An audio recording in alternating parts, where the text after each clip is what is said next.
She once made all of Hollywood hold its breath with those deep, smoldering eyes and a timeless, elegant presence. But few people know Diane Lane once came shockingly close to quitting acting to protect a devastating personal secret. From the teenage girl who graced the cover of Time at just 14, she rose straight to the top, starring alongside giants like Richard Gere and Josh Brolin. Yet behind the spotlights were tangled relationships, a controversial divorce, and private photos kept hidden for decades. So what made millions of men fall hopelessly in love with her? The rare moments, the untold secrets. You won't believe what you're about to see in this video.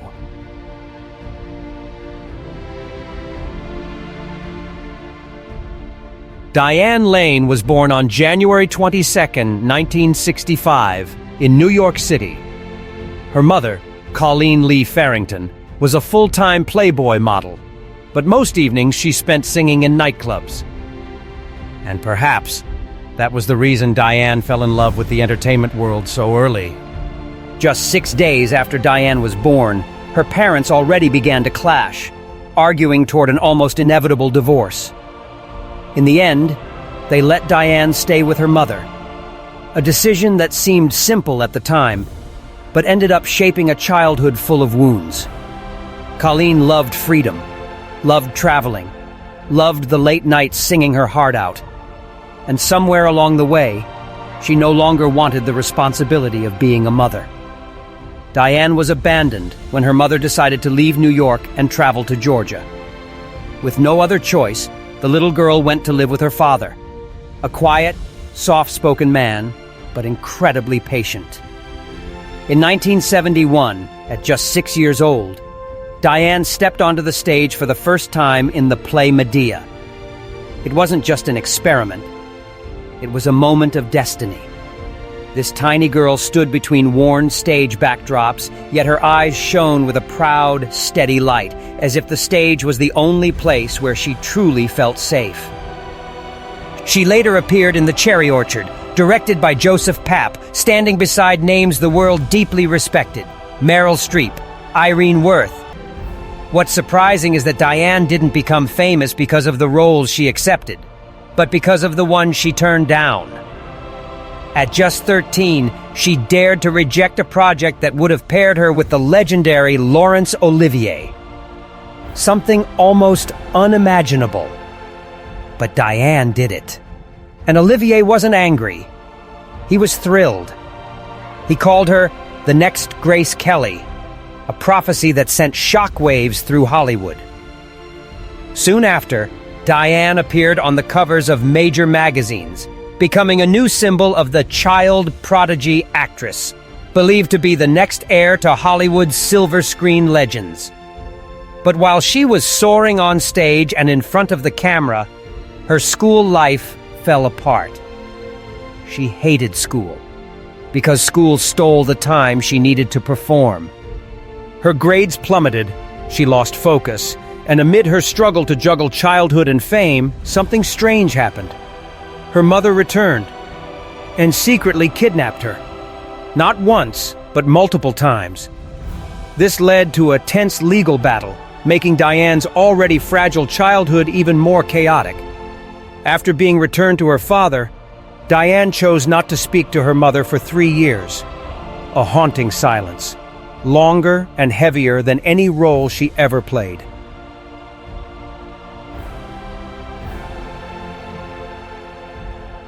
At 15, Diane made a decision she would later call the most impulsive choice of her life. She declared independence from her father and flew to Los Angeles to film Child Bride of Short Creek. She admitted it was the result of having too much freedom at too young an age. In reality, Diane was running toward a sense of belonging, something she never felt at home, and certainly not at school. After a few months of trying out college, Diane walked away for good. She knew her dreams didn't live inside classrooms. In the early years of her career, she appeared in several films such as Touched by Love, Cattle Annie and Little Britches, Six Pack, and especially, ladies and gentlemen, The Fabulous Stains. These roles weren't blockbusters, but they were enough to make Diane a name to watch, a young actress who refused to stay in her comfort zone. But attention wasn't what Diane truly wanted. She longed for a role that would genuinely change her life. She craved a breakthrough, a chance to shed the label of child prodigy and emerge as a fully grown artist, respected for her craft and her own hard-earned talent.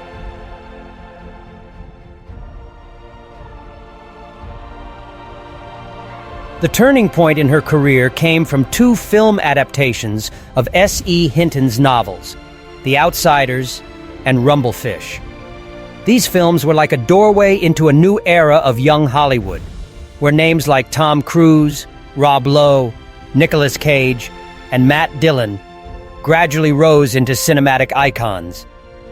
In that electric atmosphere, Diane was seen as the undisputed female leader of the new Rat Pack generation, a title that was both glamorous and unbearably heavy. Just as her career was soaring, Diane found herself caught in a whirlwind of expectations and pressure. Every contract came her way, every door seemed wide open, and she was forced to choose.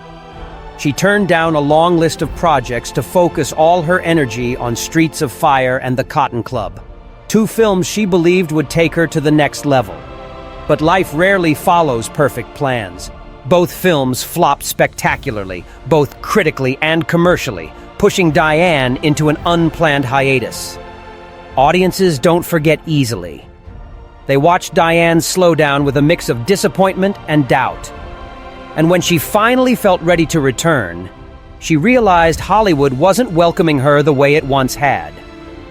Her roles in The Big Town and Lady Beware made only the faintest ripple, nowhere near enough to restore the status she had once commanded.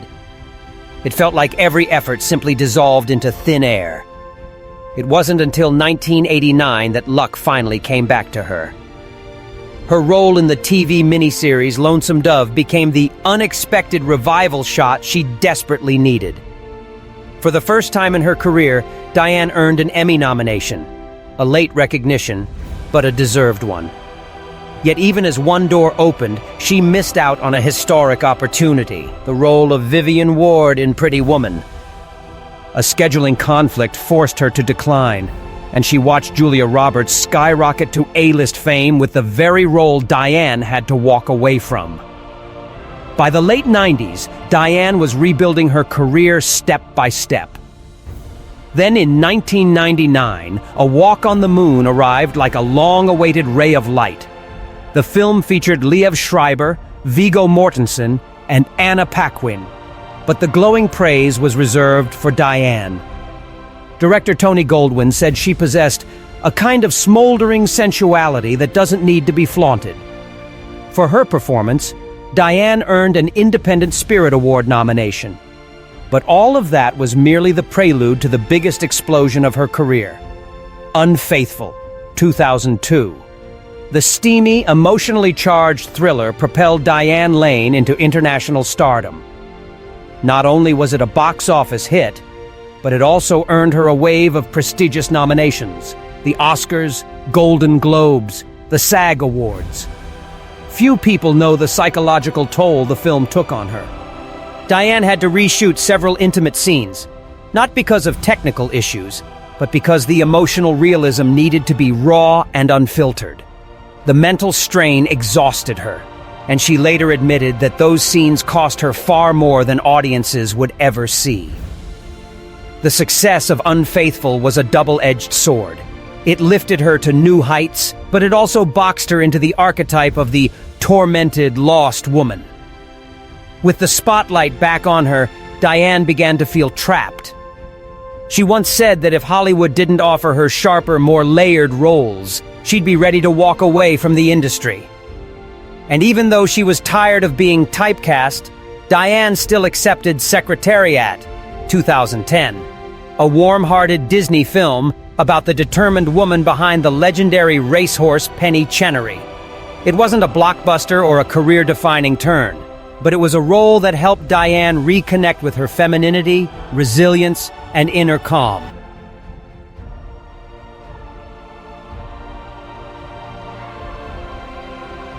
A more recent success came with the 2011 HBO film Cinema Verite, a project that recreated the behind-the-scenes reality of America's first true reality show, An American Family. Diane's layered, complex, and emotionally raw performance earned her a new wave of prestigious nominations: the Emmy, SAG, Satellite, and Golden Globe Awards. And just like in her career, Diane Lane continued to face similar hardships and heartbreak in her personal life. Throughout those years, she seemed constantly trapped between two extremes. Either she gave her heart to men who didn't truly love her, or the ones who did love her carried hidden motives, shadows she could never quite grasp. Though she married only twice, Diane Lane was frequently pulled into swirling rumors and speculation, romantically linked to many of Hollywood's biggest names.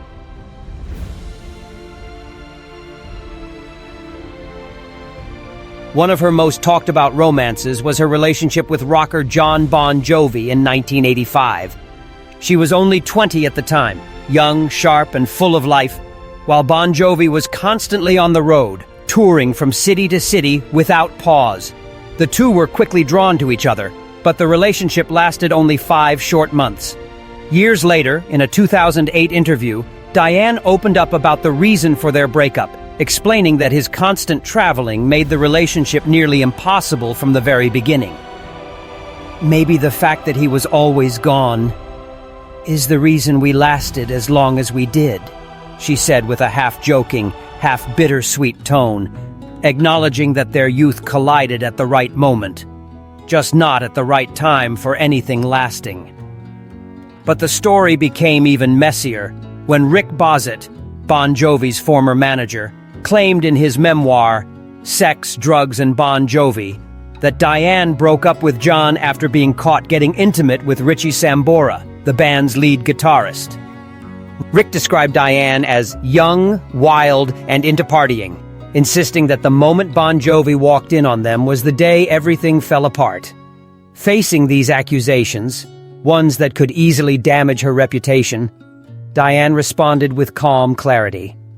She dismissed Rick's claims, saying he was simply seeking attention to sell his book and was willing to distort and exaggerate anything for publicity. Speaking gently but firmly, she said, "Some people just want to sell books. I can't blame them. They can say whatever they want. Like the lyrics in Let the Good Times Roll. Let them say what they want, baby." Her reaction wasn't defensive or angry. It carried the quiet resilience of someone who had long grown accustomed to Hollywood drama. At the end of the interview, Diane admitted that the memories of that romance had faded over time. Her life back then had been far too hectic, far too complicated, and young love, as bright as it burns, tends to vanish just as quickly.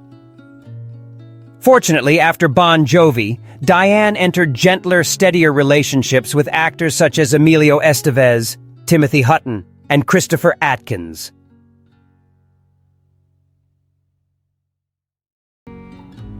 Diane's first marriage was to French actor Christopher Lambert, best known for his role as Tarzan in Greystoke. They first met in 1986, when Diane visited the Highlander set. At the time, it was nothing more than a brief encounter.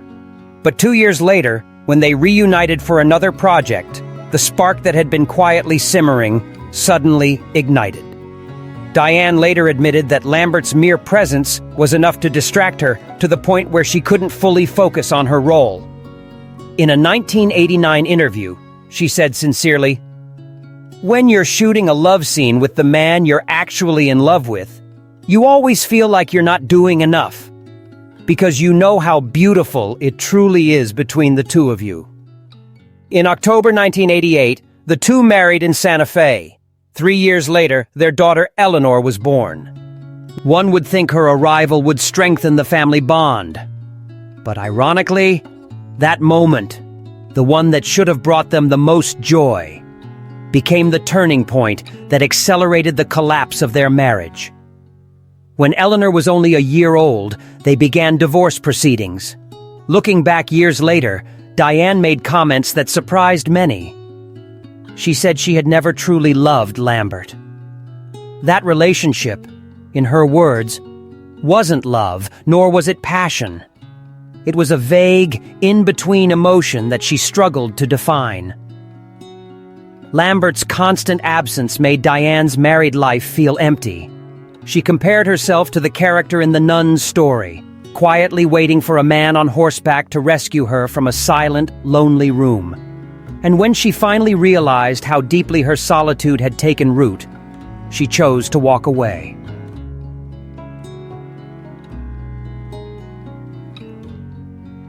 Not long after her divorce, Diane surprised the public by announcing her engagement to Josh Brolin, the actor who would later become globally famous for playing Thanos in Avengers Endgame.